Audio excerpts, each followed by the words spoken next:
Hello and welcome to the Squeaky Bum Time Podcast with Mike and Laurent. It is Friday, May 20th, and we are preparing for the final day of the Premier League season. That's right, Championship Sunday is upon us at last, and boy have we got a good one. In this episode, can Manchester City stave off Liverpool for the title? Can Tottenham finish their improbable top four run? And we prepare to say goodbye to either Leeds or Burnley.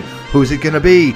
But first, Everton, you beautiful bastards. The blue side of Merseyside is staying in the Premier League after an absolutely incredible come-from-behind 3-2 victory at home over Crystal Palace today. Fans on the field before the game ends. That is where we absolutely have to begin.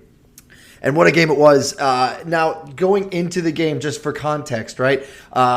Everton coming off of a very questionable 3-2 loss at home to Brentford, a game where they led 2-1 and had not one but two red cards in this game. They led 1-0 and 2-1 in that game and ended up giving it away. Brentford obviously fighting to the very end, which is foreshadowing because they take on Leeds this weekend. We'll talk about that a little later on.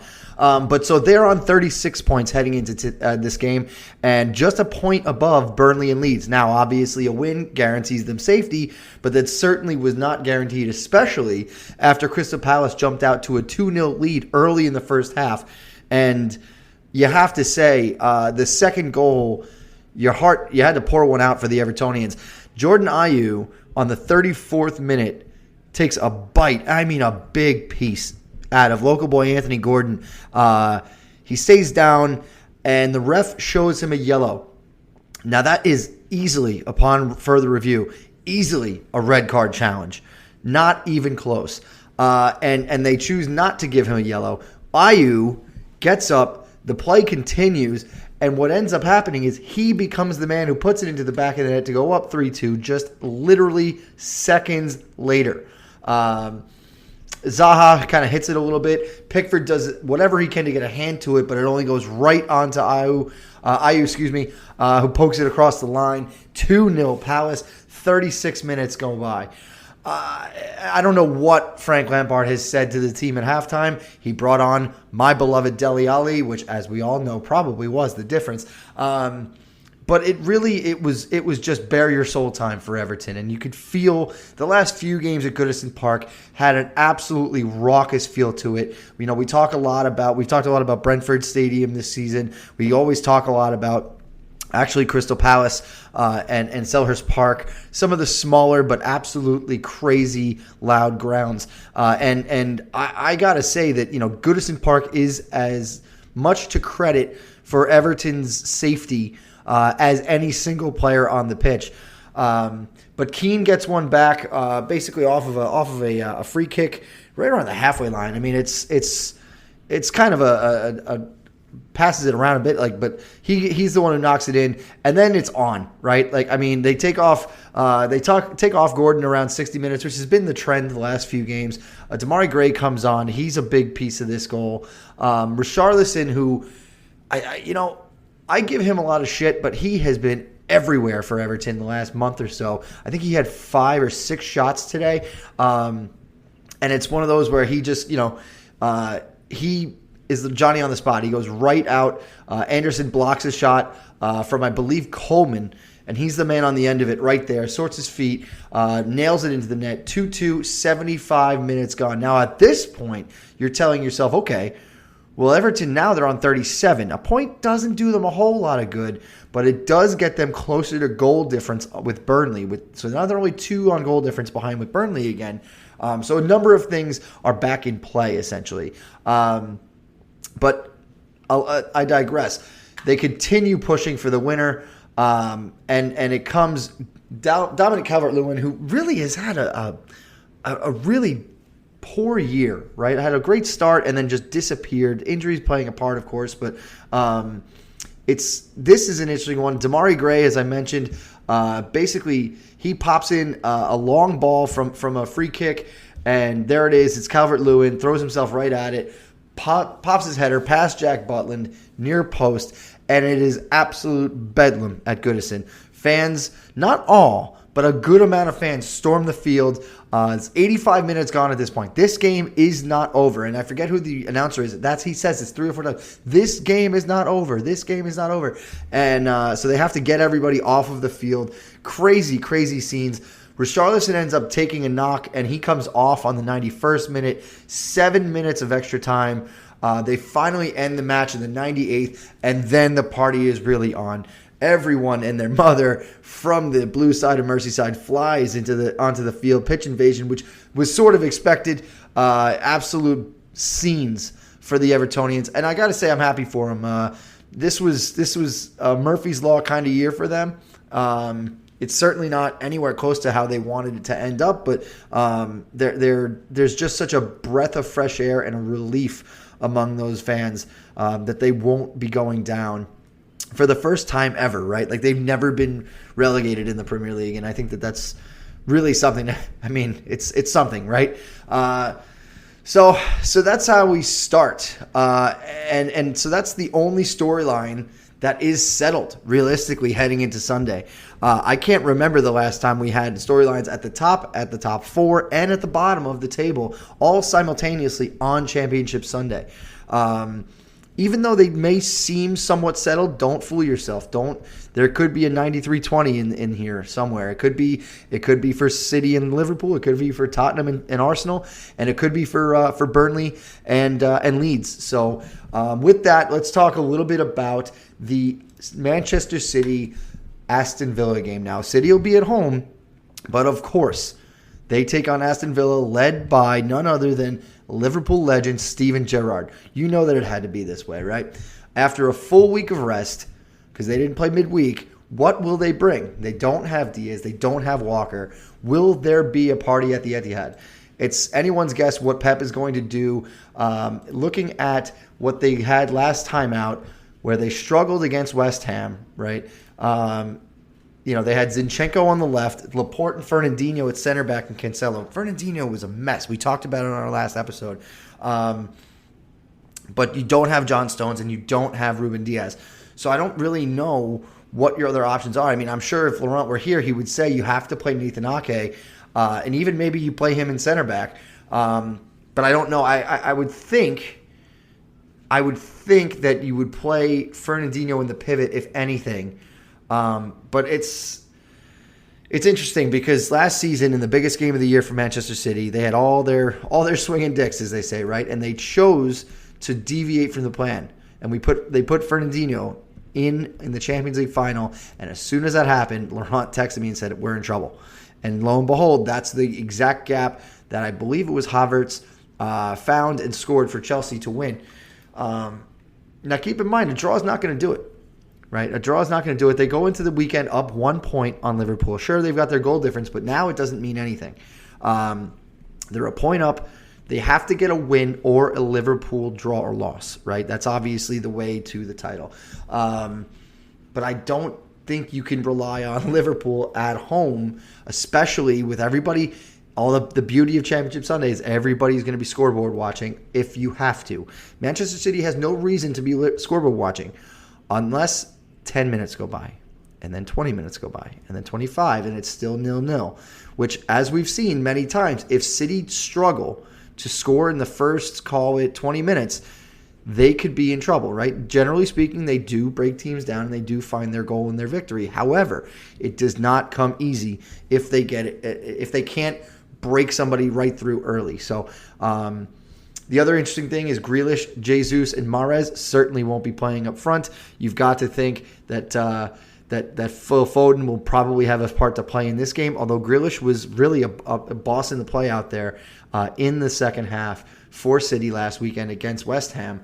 But it's really it's Pep roulette, as they say. And in the biggest game of the year, you never know what he's going to do. He could play Zach Steffen instead of Ederson in net. Obviously, he's not going to do that. But it's the Pep factor here is arguably one of the biggest feathers in Liverpool's cap.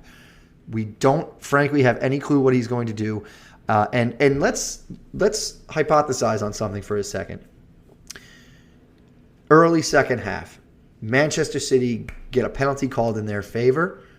The spot kick is right there. It's 0-0. Is it Riyad Mahrez? Is it Gabriel Jesus? Is it Kevin De Bruyne? Is it Foden, perhaps? Is it someone else on the field? Remember, Riyad Mahrez had a chance to more or less salt away the title, all but the crying, in the 84th minute of last week's game, and he missed. It wasn't a horrible penalty. It was a good save by Fabianski, and credit where credit's due. However, he missed the chance to effectively win the title for Manchester City. So if that opportunity rears its head again, is this something where Pep goes, nope, give me him, I'll stick with my guy Mahrez? It's anybody's guess, right? And I can't say that enough. I'm really curious to see what will happen there. It's almost for the neutral. You've got to have a good remote game because you've all of the games being simultaneous. Almost when there's so many storylines, I almost wish that we could break out City and Liverpool's games, Tottenham and Arsenal's games, and then Leeds and Burnley's games into 3 slots on Sunday. I think that would do it the most justice, right? But unfortunately, they're all simultaneous. There is beauty in that, but it is kind of a pain. No matter how hard you try, you're going to miss a lot. I don't know if NBC here in the States is going to be having some kind of goal zone performance or something like that. They have in the past, but that would certainly be something that is worth keeping your eye on. Think of it as if an NFL red zone for the biggest day of the year. Holy cow, that would be something.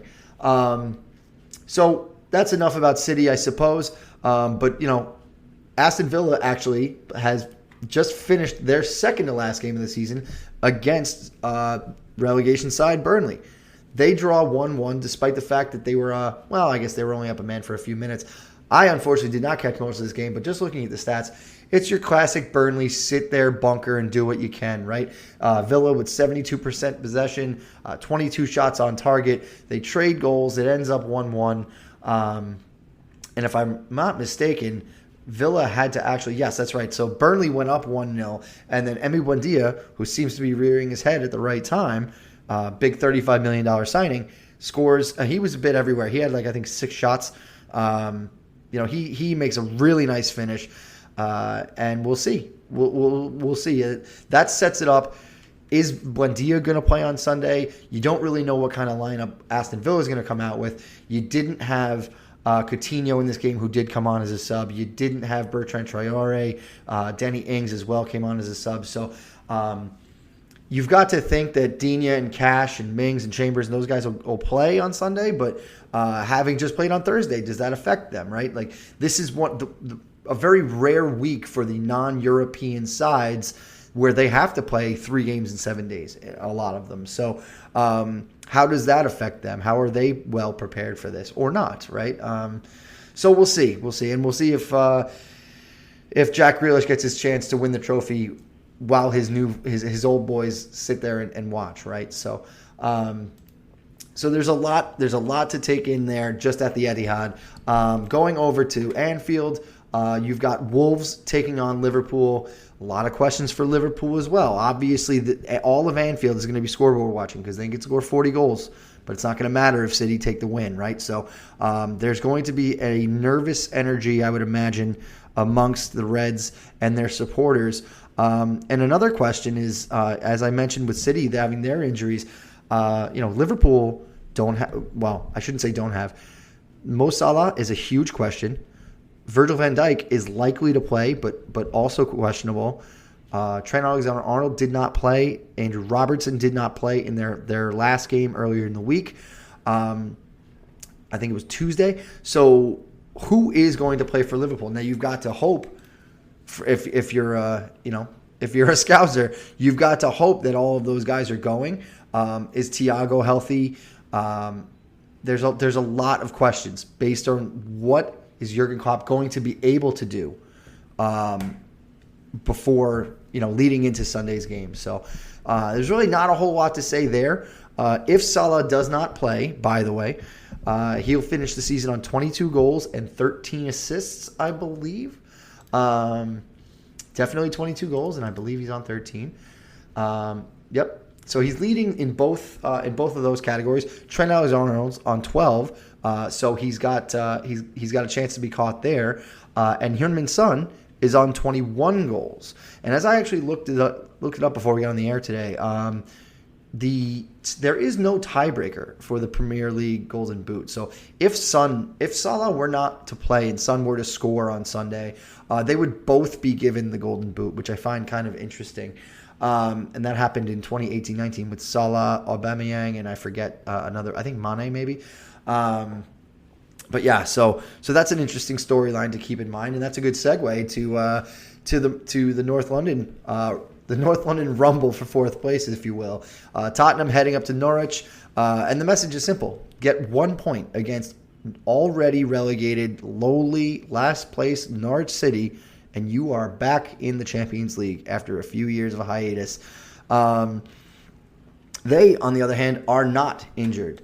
Romero was nicked up just a bit ago, but it does not seem like he's going to be out. There is some question about if he's going to be available, but we will see. Otherwise, it's the same relative couple of injuries we've been talking about, right? Doherty's still out, Reguilon is out, and Skip is out, but you're going to have Sessegnon down the left. You're probably going to have Royal down the right. You'll have Davies and Dyer likely flanking Romero or Sanchez if Romero can't go. You'll have Højbjerg, you'll have Bentancur, and then the front three, right? So the question I have is if Conte will start Kulusevski. It's unlikely that he'll bench him again. There was some word about him feeling under the weather, and that's why in the last game that Lucas Moura got the start. But yeah, it comes down to get a point. Just a point. You don't even have to win, but I know that this team is going to be coming out really hungry to get one early and really start to put their pedal to the metal. And I'd imagine if they get a goal early, that they will likely look to Sonny to try and get him that Golden Boot. If they can assure themselves that they're in the Champions League, make no mistake, Kane's won a few Golden Boots. He wants to get one for Son. So a sneaky bet might be Heung-min Son for a goal in Tottenham to win on Sunday. I think I'll probably be hitting that.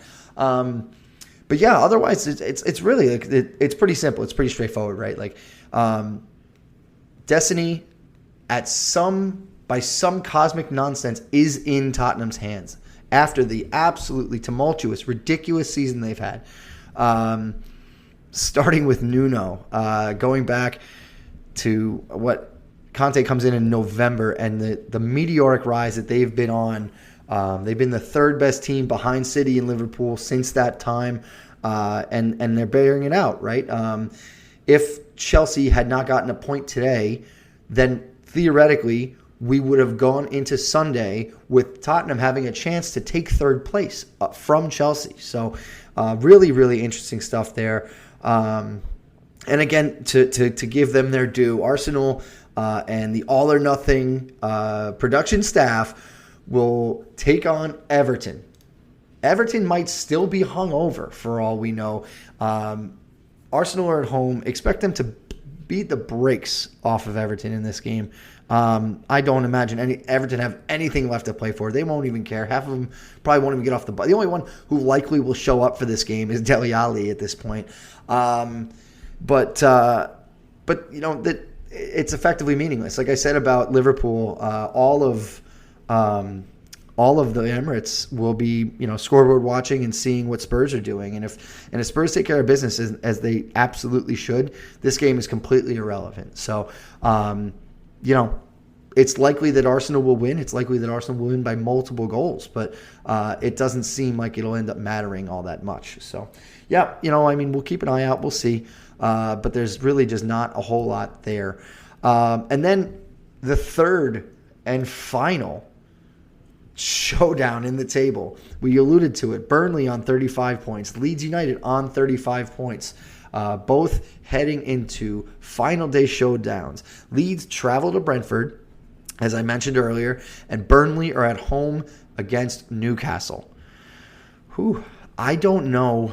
Neither of those are easy matchups. And one of the listeners asked, who would you rather be going into the final day? I don't think it's really close. I'd rather be Burnley because I'd say it's likely that both teams lose, right? And in that event, I'm taking Burnley on the goal difference. If it was, it's 20 between them, so it's minus 18 and minus 38 for Leeds. I would say Leeds have the easier matchup if they weren't traveling to Brentford. Brentford's a different team at home. They're really, really strong. And conversely, Newcastle on the road is shaky, but Newcastle has proven to be, really worth their weight the last, I guess, half or so of the season, after they got all of that money. But it's tough. I don't think either of them get a point, and I think Leeds go down on goal difference, which is it's such a sin for Jesse Marsch and the way that he galvanized that group back in March. And it's just they ran out of gas so hard at the end of this season, and there's just so many key injuries. You're still out with Bamford, Dallas, Luke Ayling, and Daniel James are both suspended from the red cards they've gotten recently. I'm sad to see Leeds go if it happens, but I just don't see a way that they can nudge out Burnley. I'm hopeful, but I don't know. I'm rooting for it, but I don't see it. I was saying to Laurent, I think on our last episode, I think they'll be back right away. I think they'll yo-yo right back up because they'll get these players healthy and in a full season. And, they'll sell Rafinha, which will hurt.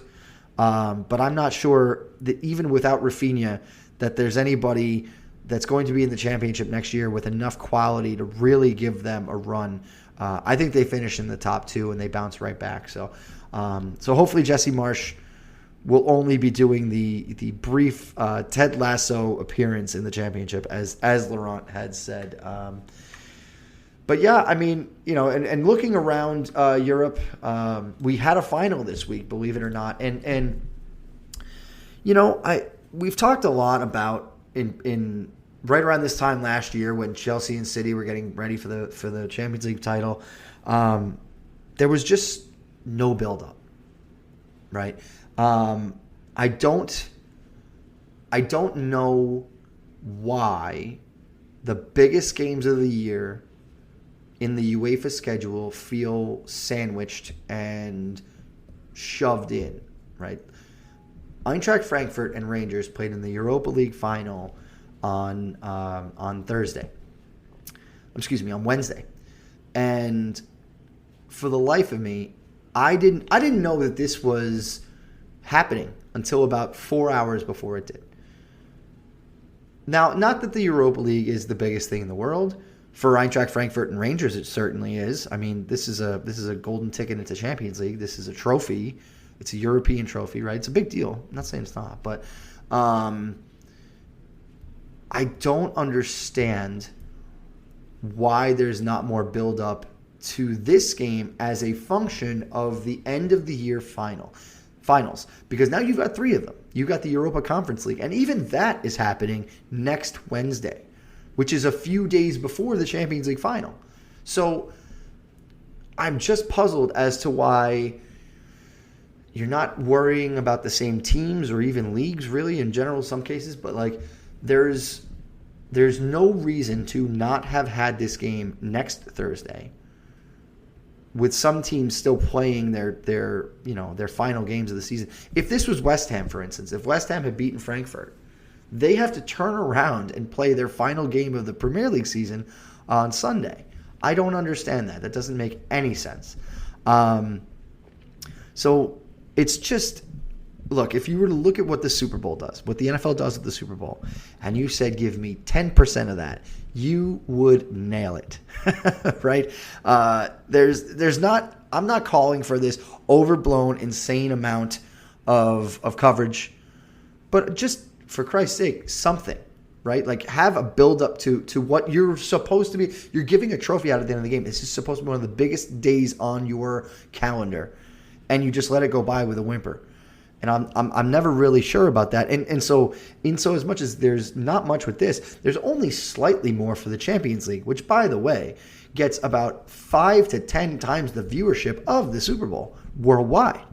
So it boggles the mind why there's so much of an opportunity there for pregame shows, for wall-to-wall coverage about, we talked last year about how Pep's background story about how his mother was sick and died of COVID and a whole bunch of things that, you really didn't think about, but you didn't know about. And then this is why you have the human interest part of this. This is how you get the other part of the population that doesn't really give that much of a shit to pay attention to this game. It's not just the commercials, right? It's the human interest stuff. So there's a lot there that they leave on the table. But I'd be remiss if I didn't mention Frankfurt go into the Champions League next season 5-4 on penalties. I cannot say that I watched any of this game. However, I did notice that old Arsenal boy Aaron Ramsey misses the only penalty in the penalty shootout. They trade second half goals to go to penalties. Frankfurt take it 5-4 on penalties, and they will be just an absolute terror of I would imagine they're a pot one team next year in Champions League. So actually, maybe I take that back. They'll probably be a nice landing spot for a team like Spurs. The reason I was going to say they're a terror as a top three, pot 3 or pot 4 team is because they will absolutely make no bones about it, as we saw in Barcelona and in London, the London Stadium. They are going to take over your stadium for the day. So a lot of fun there. I'm happy for their fans. I'm happy for the folks who've traveled everywhere this year. What a run that Frankfurt had. And they are in the Champions League. So we finished today's show with a little bit more of a European roundup, and I'd be remiss if I didn't mention, we've talked about it all year, the end of the Serie A season. It's coming down to it, and both Milan teams are fighting for the title. And meanwhile, at the bottom of the table, at the relegation battle, my beloved US Salernitana is 2 points ahead of Cagliari for the final spot. Now, the last few games for Salernitana have been tough.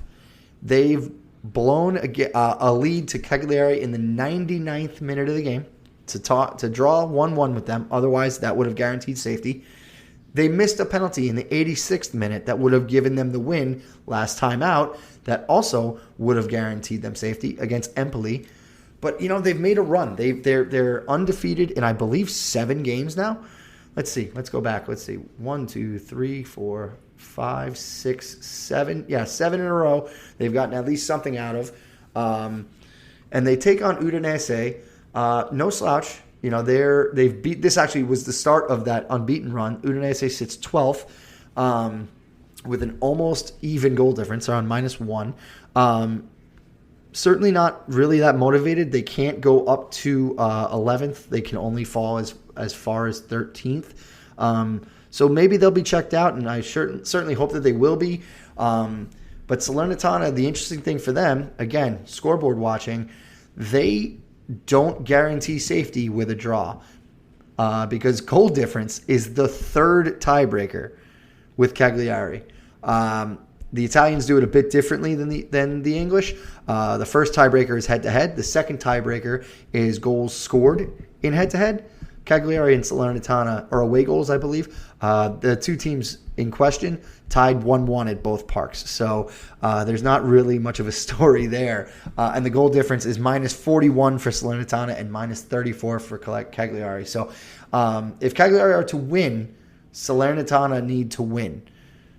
That's a scary proposition. Cagliari, oh, by the way, are playing Venezia, the last place team. The Norwich City of Italy, if you will. So it is, wait for it, squeaky bum time for my beloved Italians from Salerno, Italy. But we'll see. I've got hope. They've been so valiant down the last stretch here, the last 7-8 games. I think that stadium, as little as it is, I've seen a couple of games on TV. I've watched a few games there. That stadium will be rocking as much as Goodison Park was this past weekend, or this week, I should say. And the hope is that they will be able to pull out a victory. They are heavily favored, which I was kind of surprised. I was looking at it. I've lost enough money on them, so I'm not so sure I'm going to go down that road again. He said foolishly, I probably will. But yeah, I mean, I think that I think they've got as good a shot as anything, and they've put themselves in this position. And don't think that I haven't already begun the delusion that they're going to do a Leicester next season, because they've pulled themselves from last place to just above safety, and they're going to reload and they're going to win Serie A next year. But otherwise, that's it for us. We're going to be back on Monday, and then leading up to the Champions League final on the Thursday show. Then we're probably going to take a little break for a little while, but Ron will be back on Monday. He was under the weather tonight. But yeah, that was the Squeaky Bum Time Podcast with Mike Salerno and not Laurent Cortines, the football wing of the Chop Sports Network. We record on Tuesdays and Fridays, so be sure to subscribe wherever you get your podcasts so you never miss an episode. And if you're listening on Apple, please rate and review the show so we can reach more crazy football fans like you. And come on, Salernitana. We love you. Let's do it, baby.